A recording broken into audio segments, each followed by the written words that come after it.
잘 오셨습니다. 예, 참 잘 오셨어요. 오늘 삼난선교회가 이 헌금 특송을 해주셨는데요. 곡은 짧았지만 정말 열심히 준비해 주셨어요. 보통적으로 우리 찬송가만 부르시는데 특별히 이와 같이 복음성 찬송을 준비했다라는 자체가 얼마나 노력하시는지 모르겠습니다. 이거 다 양복으로 다 빼입고 오셔가지고 얼마나 아름다운지 모릅니다. 이게 바로 하나님 앞에 드리는 찬송이고 하나님 앞에 보여드리는 질서이고 의리 아니겠습니까? 정말 감사합니다. 감사합니다. 오늘 본문 말씀을 통해서 흩어진 나그네에게라는 편지를 좀 읽고 특별히 그 내용들을 확인해 보는 시간을 가지려고 합니다.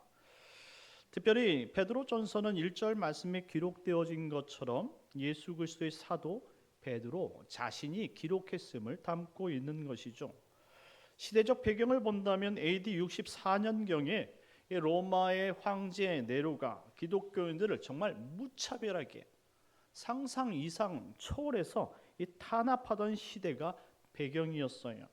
그 당시 예수를 믿는다는 것이 얼마나 험난하고 어려운 일이었을까요? 이와 같은 시대에 각 지역에 흩어져 나그네된 이 디아스포라 유대인 기독교인들에게 편지를 띄운 것입니다. 그래서 1절 말씀에 보니까 그것을 본도라고 이야기하는데요.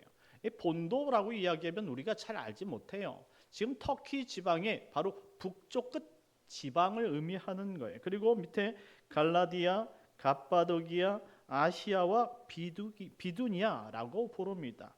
자, 그렇다면 왜 흩어진 나그네된 기독교인들에게 편지를 보냈을까요?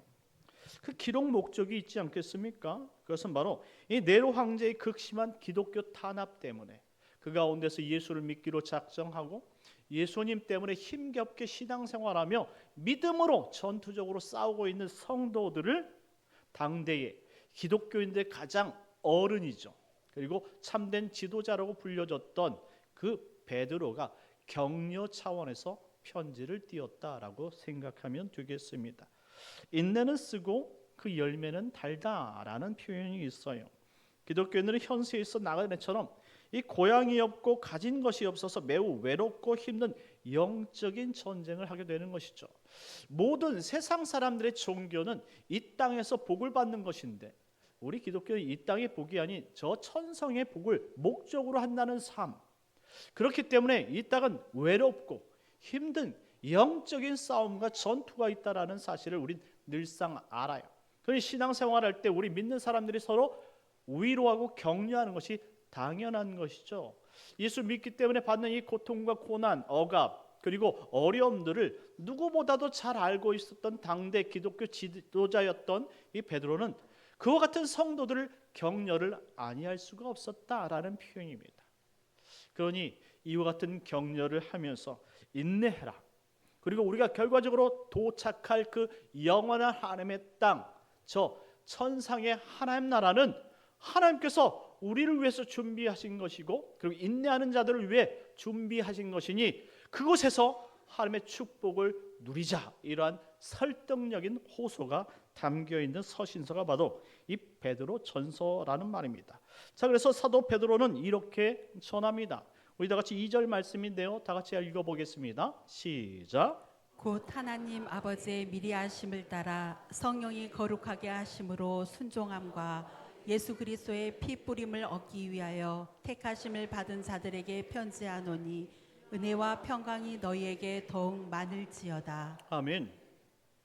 베드로전서의 특징을 살펴본다면 여러분들이 그 한 구절마다 문장이 상당히 길다라는 것을 알 수 있어요. 그래서 다른 서신서에 비해서 이 구절의 문장이 길기 때문에 상당히 이 문장을 해석하기가 어려울 수 있다라는 사실입니다. 그래서 제가 여러분들이 밝히는 것은 베드로전서 자체 내용이 어렵다 보니까 여러분들에게 이해할 수 있는 문맥을 중심으로 살펴가도록 하겠습니다. 오늘 2절 말씀에 보니까 베드로가 이렇게 기록했죠. 하나님 아버지의 미리 아심을 따라. 그리고 마지막 문장에 가보니까 택하심을 받은 자들에게 편지한다. 이렇게 말씀합니다. 비록 흩어진 나그네이지만 그 그럼에도 하나님은 그들을 택하신 분이기 때문에 너무나도 잘 알고 계신다, 이런 표현입니다. 자신이 택한 백성들을 어찌 하나님께서 모를 수 있느냐라는 거예요. 마치 우리가 신앙생활하면서 네로 황제로 해서 극한의 어려움을 당할 때 하나님 살아계신 건 맞습니까? 원망하고 토로해 볼 수 있잖아요. 그런 성도들에게 하나님이 몰라서 그러는 것이 아니라 목적이 있기 때문에라는 사실을 가르쳐주고자 했던 것입니다. 그렇습니다. 지금 성도가 이 땅에서 핍박을 받고 있지만 그 핍박에는 그냥 거저받는 핍박은 없어요. 분명히 목적과 이유가 있다는 사실을 기억하시기 바랍니다. 그래서 택하심을 받은 자들에게 이와 같은 편지를 쓰는 것이니 너희에게는 은혜와 평강이 있을지어다 라고 말합니다. 은혜와 평강. 이 서신서에 보면 대부분의 서신서가 다 은혜와 평강을 기록하고 있습니다. 왜 은혜와 평강을 기록했을까요?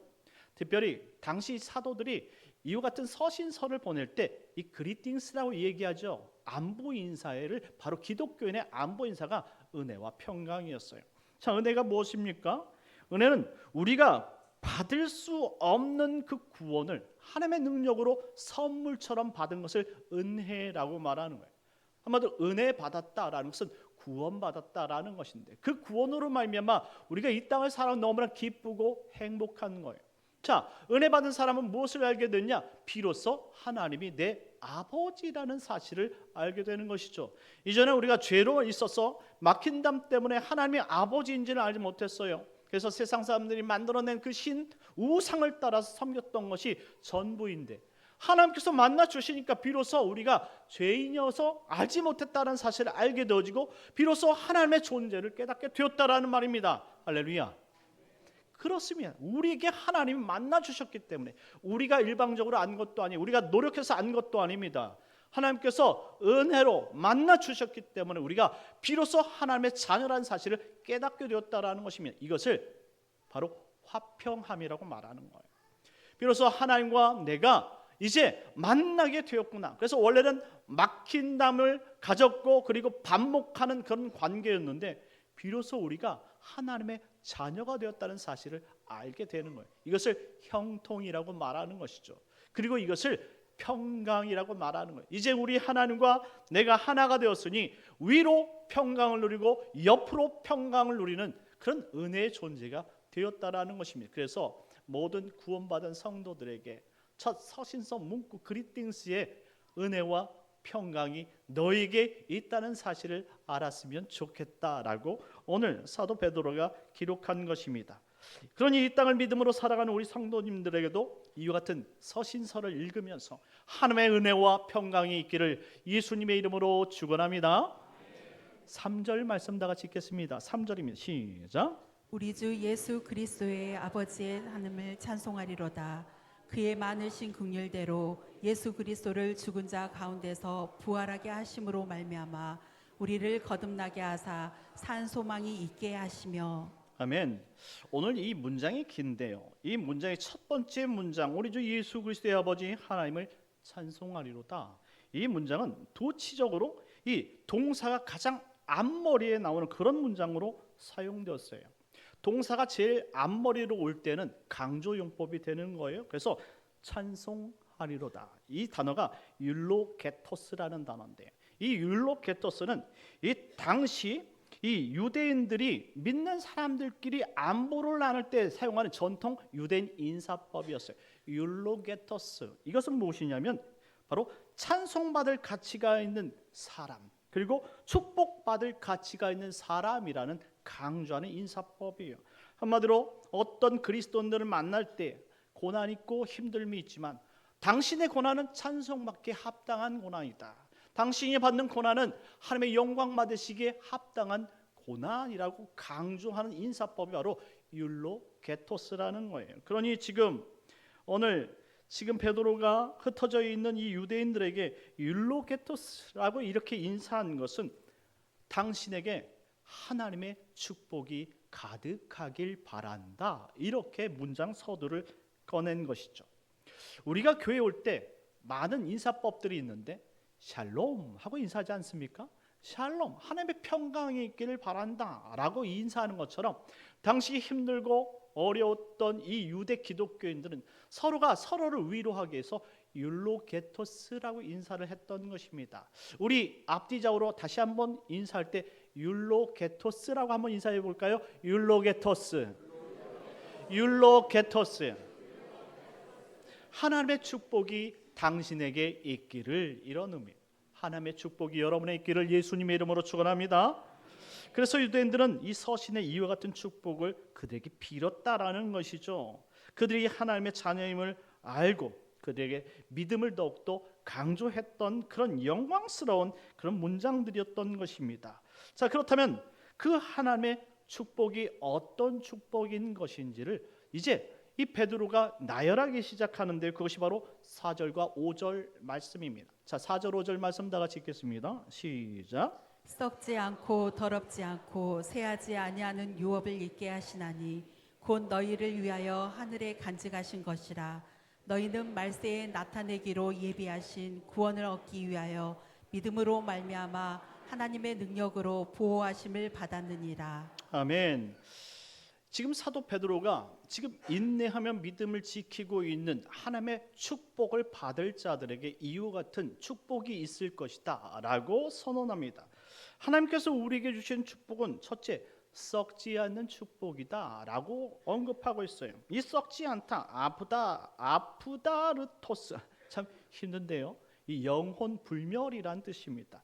그리고 더럽지 않은 축복이다, 아미안토스, 오염되지 않은 정결한 상태. 그리고 쇠하지 아니하는 복, 아마란토스, 시들지 않은 영혼 불멸의 상태를 바로 축복이라고 설명한 것입니다.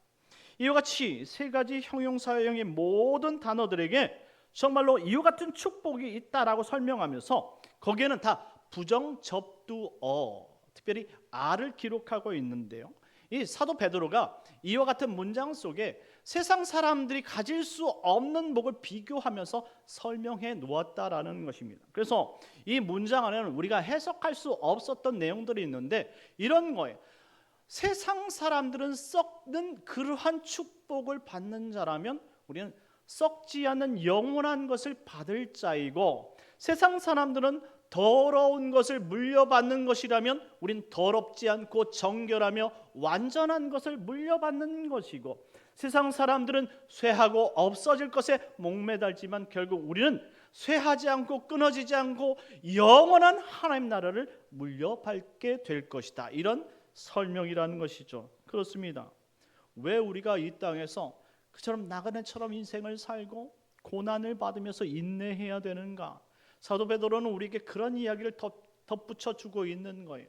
우리의 인생 끝에는 그냥 이와 같은 고통과 고난만 있는 것이 아니라 결국 우리가 받을 것은 썩지 않는 것이고 더럽지 않은 것이고 그리고 쇠하지 않은 영원한 것이다 라는 사실을 강조하고 있었다는 말씀입니다. 사랑하는 성도 여러분, 우리가 이 땅에서 예수 믿는 것은 단지 이 땅에 그냥 예수 믿고 누리는 그냥 은혜와 평강뿐만이 아닙니다. 그 은혜와 평강 주위는 이처럼 영원한 하나님의 것, 썩지 않은 것, 더럽지 않은 것, 쇠하지 않은 영원한 복이 있는 줄 믿으시기 바랍니다. 이 복을 주시기 위함이다 라고 설명하고 있는 거예요. 그러다가 거기에다가 5절 말씀처럼 이와 같은 복들이 우리의 믿음을 통해 하나님으로부터 보호받고 있다라고 설명을 덧붙여 주고 있어요. 6절 말씀을 한번 읽어보도록 하겠습니다. 6절입니다. 시작. 그러므로 너희가 이제 여러 가지 시험으로 말미암아 잠깐 근심하게 되지 않을 수 없으나 오히려 크게 기뻐하는도다. 아멘. 하나님께서 우리에게 주신 믿음은 우리가 받는 시험을 통해 잠깐 근심하게는 하지만 영원한 근심이 아니란 사실을 알게 한다라고 설명합니다. 이게 무슨 말씀입니까? 비록 성도가 신앙생활하다가 시험이 옵니다. 시험이 오므로 말미암아 그 시험 때문에 힘들다라는 것을 느끼게 되지요. 그런데 이것이 영원한 것이 아니란 사실을 알게 된다라는 거예요. 한마디로 성도는 이 시험을 통해서 특별히 자신이 어떤 위치에 있는지 어떤 사람이라는 것을 알게 한다라는 거예요. 그래서 오히려 사도 베드로는 그것을 통해서 크게 기뻐하게 될 것이다 라는 설명을 덧붙여 줬습니다. 이 크게 기뻐하다라는 문장이 이 문법상 이게 현재 중간태형인데요. 이 중간태형이라는 것은 원래 이 헬라어 문법에만 존재하는 그러한 문법이에요. 한마디로 기뻐하는 삶을 그 가운데 살 것이라는 진행형인데요. 어떤 상황이 온다 할지라도 우리 그리스도인들은 믿음으로 인하여 인내하는 삶을 살게 되어진다라는 사실을 강조하기 위함입니다. 이해가십니까? 믿음이 없는 사람들은 이해할 수 없겠지만 믿음을 가진 성도들은 이런 인내와 그리고 오래 참음으로 인해서 하나님께서 주실 복이 무엇인지 이해가게 된다라는 거예요. 그리고 그것을 인해서 자신이 그것을 받기 위해 노력하게 된다라는 것이죠. 이것이 믿음이 우리 안에 들어와서 행하는 일들이라고 설명하는 거예요. 자, 7절 말씀 한번 읽어볼까요? 7절입니다. 7절 시작. 너희 믿음의 확실함은 불로 연단하여도 없어질 금보다 더 귀하여 예수 그리스도께서 나타나실 때에 칭찬과 영광과 존귀를 얻게 할 것이니라. 아멘. 그 믿음이 우리 안에 들어와서 더 확실하게 만들어 가는데 한마디로 연단하여도 없어질 금보다 더 귀하여 예수 그리스도께서 나타나실 그때까지 이르게 한다, 이런 설명입니다. 자, 그런데 오늘 7절 말씀 가운데 가장 우리가 중요하게 주목하여 생각해 보아야 될 그런 문장은 가장 마지막에 기록되어진 얻게 할 것이다 라는 단어입니다. 이 얻게 하실 것이다 라는 단어 휴레데, 이 휴레데는 이 가정법 부정 과거로 얻게 하기 위하여, 발견하기 하기 위하여라는 그런 의미를 가지고 있어요. 한마디로 이 시험이 다가올 때 믿음이 하는 목적이 무엇인지를 설명하고 있는데 그것은 바로 이와 같은 칭찬과 영광과 존귀를 얻게 하기 위함이다라는 설명으로 이어지고 있다라는 것이죠.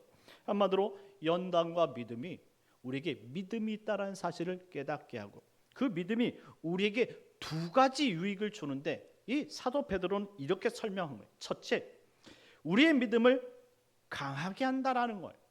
한마디로 일단 시험이 오므로 말미암아 우리가 믿음이 있다는 사실을 알게 한다는 거예요. 자, 시험이 오기 전에 우리가 기독교인이라는 것을 인식하지 못한다는 것이죠. 한번 인식의 단계를 갖는 거예요. 우리가 예수를 믿는다는 것은 어떨 때 믿는가? 바로 우리가 예수를 믿는 것은 우리 예수를 믿기 때문에 행해지는 과정의 일련의 그 과정들 때문에 있다라는 거예요. 여러분들 교회에 오늘 나오지 않았습니까? 교회를 나올 때 어떤 사람들이 여러분들에게 야, 너는 왜 교회를 가냐? 일요일이면 쉬어야지. 이렇게 묻습니다. 그렇다면 자기 스스로가 내가 왜 교회를 가지? 일요일인데? 남들처럼 쉬면 되는데 이렇게 생각하는 것이 아니라 나는 예수 믿는 사람이기 때문에 교회를 가는 거야 라고 내 스스로의 정체성을 확고하게 된다는 것이죠. 한마디로 내가 시험을 만날 때 그것 한 가지가 내가 왜 신앙생활을 해야 되는지 그 이유를 설명하게 된다는 말이에요. 그지 시험이 우리를 무너뜨리는 것이 아니라 시험 때문에 우리가 누구인지를 발견하게 된다는 거예요. 이것이 믿음의 강함이라는 설명입니다. 오히려 시험이 우리에게 연단을 주고 그 연단이 우리에게 믿음이란 것을 깨닫게 하고 그 강함이 오히려 내가 그리스도인의 확고한 정체성을 깨닫게 한다는 사실이죠. 이것을 사도 바울은 이렇게 설명했습니다. 로마서 5장 3절 4절 말씀에 보니까 다만 이뿐 아니라 우리가 환난 중에도 즐거워하나니 이는 환난이 인내를, 인내는 연단은 소망을 이루는 줄 알미니라. 할렐루야. 환난이 우리에게 들어오는 것은 환난으로 죽었다 이런 것이 아니에요. 환난은 인내를 만들고 인내는 연단을 만들고 연단은 우리를 강하게 한다는 말입니다. 그리고 그 강하게 하면 소망을 이루게 한다는 사실을 결국 깨닫는다는 말입니다. 시험이 우리에게 나쁜 것이 아니란 말이에요. 지금 말도 안 되는 네로 황제로부터 지금 말도 안 되는 억압과 환난과 시험을 당하고 있지만 그 억압과 환난과 시험이 결국 우리에게 나쁜 것이냐라고 물어본다면 그것을 통해서 내가 영원한 하나님을 위해서 지금 어떤 가치를 지금 하나님 앞에 드리고 있는지를 깨닫게 된다는 것이죠. 한마디로 우리 가치가 더 위대해진다는 거예요. 내가 예수 믿는 그 고난이 크면 클수록 내가 하나님께 받아야 될 그 영광의 가치가 더욱더 커지고 있다는 사실을 깨닫게 된다는 것입니다. 어떤 대가 없이 하나님의 영광이 주어지지는 않는다는 말이에요. 그 여러분들이 당연히 교회에 나와야 되는 것이죠. 그 예수를 믿기 때문에 여러분들이 절제하는 것이 있어요. 그리고 시험이 올 때 여러분 예수의 영광을 위해서 참아내는 것이죠. 비로소 내가 그리스도인이라는 사실을 발견하게 되는 거예요. 그것은 값을 주어졌기 때문에, 그것은 값을 치렀기 때문에 우리에게 주어지는 영광이라는 사실을 믿으시기 바랍니다. 그러니 우리는 우리 주신 그 믿음을 통해서 우유부단한 삶이었지만 이제 결단력 있는 삶으로 우리를 이끌고 있다는 사실을 기억했으면 좋겠어요.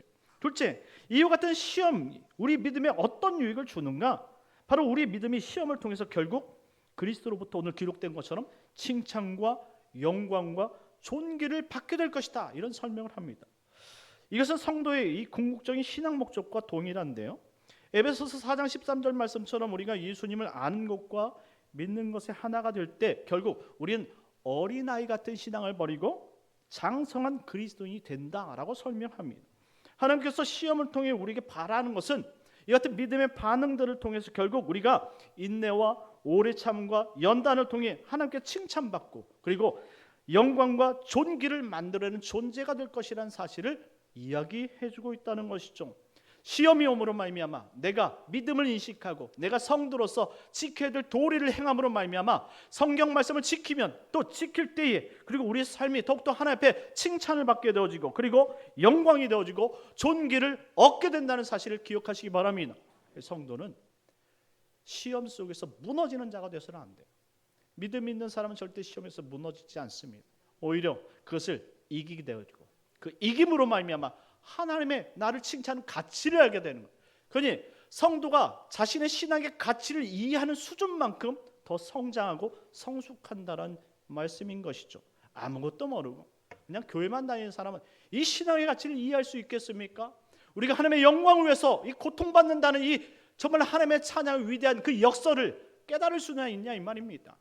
그러니 우리가 믿음이 크고 우리가 믿음이 더욱더 영적으로 성장하면 우리에게 큰 시험이 오므로 말미암아 더 큰 가치 부딪히게 되는 것이고 그 높은 가치로 말미암아 우리가 어떤 존재인지 그리고 어떻게 하나님께 영광을 돌릴 것인지를 알게 된다는 사실입니다. 이와 같은 믿음으로 오늘 하루를 살아가는 성도님들 되시길 예수님의 이름으로 축원합니다. 우리 8절 9절 말씀입니다. 우리 8절 9절 다 같이 읽겠습니다. 시작. 예수를 너희가 보지 못하였으나 사랑하는도다. 이제도 보지 못하나 믿고 말할 수 없는 영광스러운 즐거움으로 기뻐하니 믿음의 결국 곧 영원의 구원을 받음이라. 아멘. 여기 특히 이 보지 못하다라는 동사가 우쿠 이돈테스라는 단어인데요. 전혀 보지 못했다라는 거. 이 말은 무슨 말이냐면 지금 이 베드로가 이 소신자들에게 그들은 예수를 듣기만 했지 본 적이 없는 거예요. 경험한 적이 없는 거예요.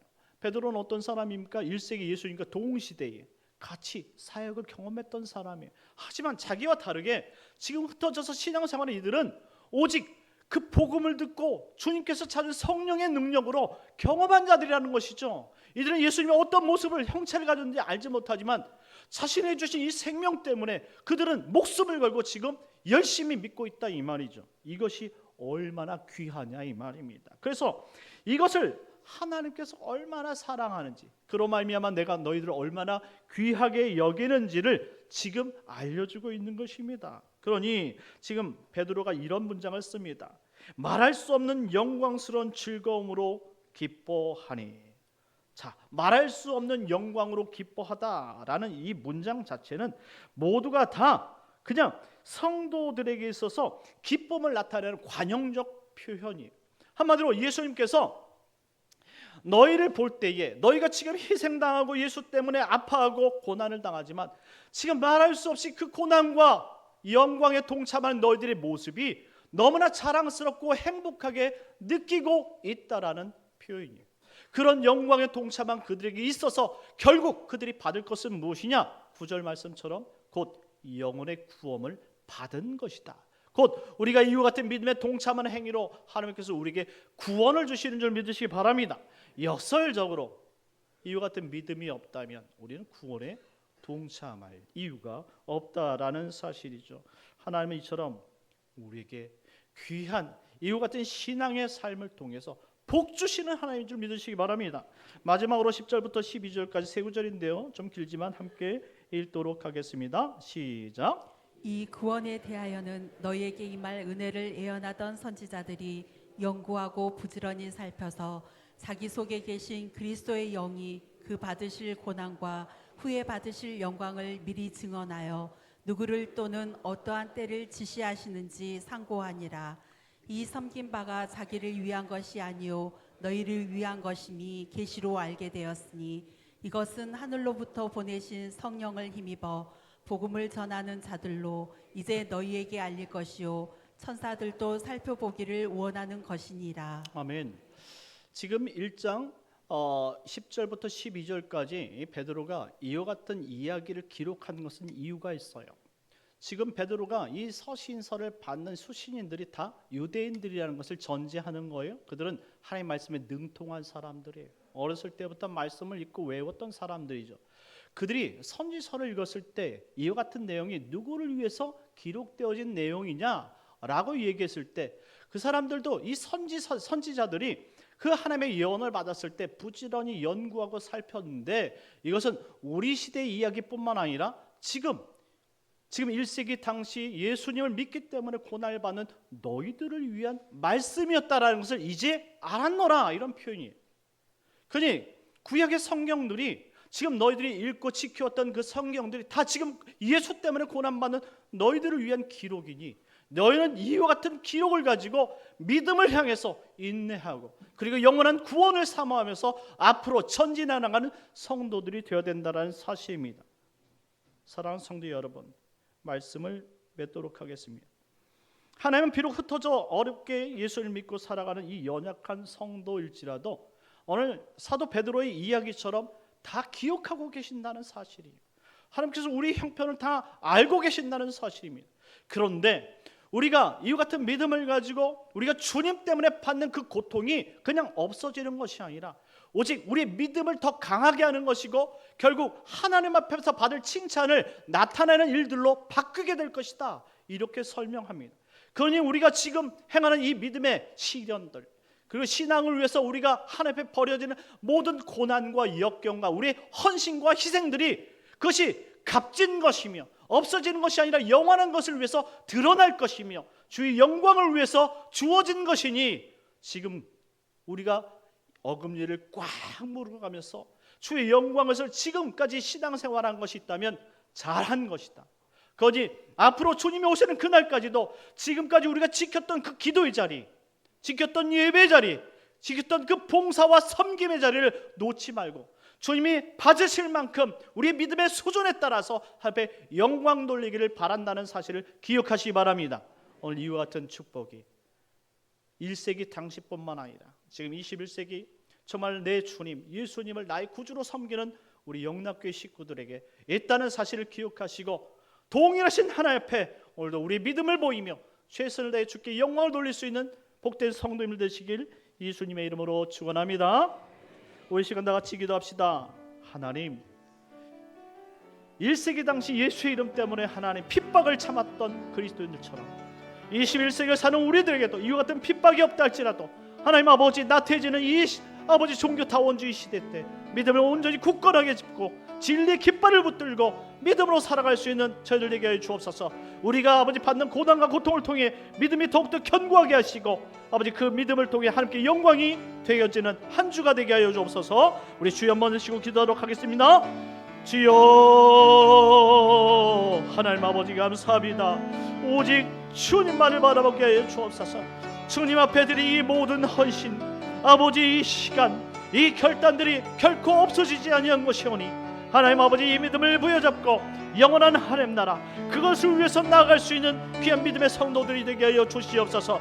결탄코 사라지지 않을 결단코 하나님 아버지의 보응받을 아버지 그 하나님의 영원하신 그 뜻을 붙잡고 오늘도 믿음으로 살아갈 수 있는 귀한 하나님의 백성들 되게 하여 주옵소서. 주님 은혜 내려 주옵소서. 참 주신 하나님 은혜를 감사합니다. 1세기 하나님 네로 황제로부터 하나님 못된 아버지 그 억압과 정말 말할 수 없는 아버지 핍박을 받으면서도 하나님 이 핍박이 결국 우리의 믿음을 위한 것이고 이 핍박으로 인해서 결국 우리에게 영원한 하나님의 칭찬과 영광과 존귀가 드러날 것을 생각하면서 참았던 아버지 그 성도들의 믿음처럼 하나님 아버지 21세기를 사는 우리들에게도 하나님 아버지 우리의 모든 고통과 고난과 역경과 하나님을 위해 아버지 정말 받는 모든 수치와 수모와 어려움들이 하나님의 영광을 위한 것이라는 사실을 깨닫고 하나님 믿음을 향해 나아갈 수 있는 우리 복된 성도들이 되게 하여 주시옵소서. 하나님 우리들을 구원해 주심을 감사하고 한 주간도 믿음으로 살게 할 것을 믿사오며 예수님의 이름으로 기도드리옵나이다. 아멘.